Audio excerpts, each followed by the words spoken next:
সুপ্রিয় দর্শক শ্রোতা, আসসালামু আলাইকুম। দেশ এবং দেশের বাইরে থেকে যে যেখান থেকে দেখছেন সবাইকে শুভেচ্ছা জানিয়ে শুরু করছি। সুপ্রিয় দর্শক শ্রোতা, আপনারা জানেন যে আমি দীর্ঘদিন ইউটিউবে যে ভিডিও আপডেট করার সুযোগ হয়নি এবং গরু কিনা থেকে আমি বিরত ছিলাম বেশ কিছুদিন, অর্থাৎ কোরবানির পরবর্তী আমি আর গরু ক্রয় করিনি।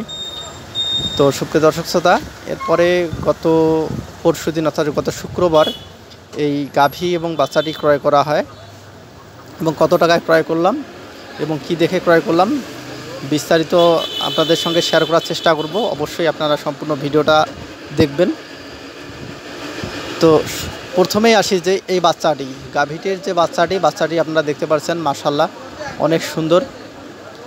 তো এই বাচ্চাটি দেখে আমি ক্রয় করা আমার, যে এই বাচ্চাটার ভবিষ্যতে ভালো কিছু এই বাচ্চাটা থেকে আশা করা যায় যে ভালো কিছু হবে, সেই উদ্দেশ্যে মূলত ক্রয় করা।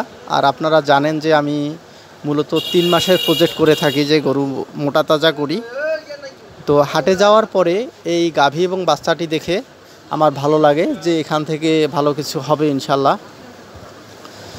তো সেই উদ্দেশ্যে ক্রয় করা।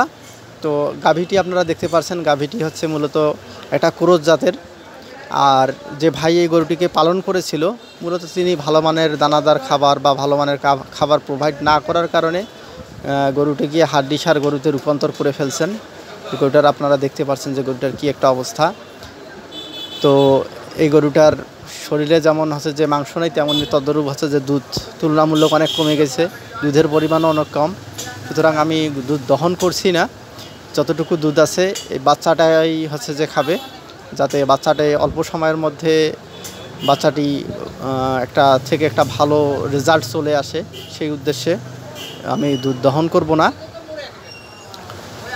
আর এই গরুটির আরও বিস্তারিত আপডেট আপনাদের সঙ্গে শেয়ার করার চেষ্টা করব। আজকে যে সোমবার, তো আজকে মূলত গরুটা নিয়ে আসার প্রায় 3 দিন হয়ে গেছে।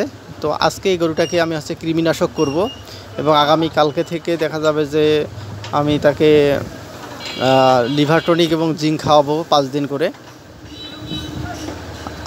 এখানে আবার দেখতে পাচ্ছেন যে বাচ্চাটিকে আমি আবার একটু গমের ভুসি এবং একটু ভুট্টার গুঁড়া একটু বালতির মধ্যে দিয়ে রাখছি, সে খাওয়ার চেষ্টা করছে। তো এতে করে তার খাওয়ার অভ্যেসটা হয়ে যাবে।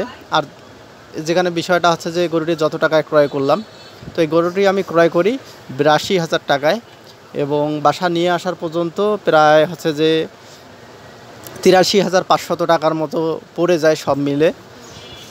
তো সুপ্রিয় দর্শক শ্রোতা, তো এইটুকুই যে আপনাদের সঙ্গে আজকে শেয়ার করার উদ্দেশ্যে ভিডিওটি করা। আর এর পরবর্তীতে কি ট্রিটমেন্ট দিচ্ছি এবং সব কিছু আপনাদের সঙ্গে শেয়ার করার চেষ্টা করব। আপনারা সেই পর্যন্ত ভালো থাকবেন। ধন্যবাদ।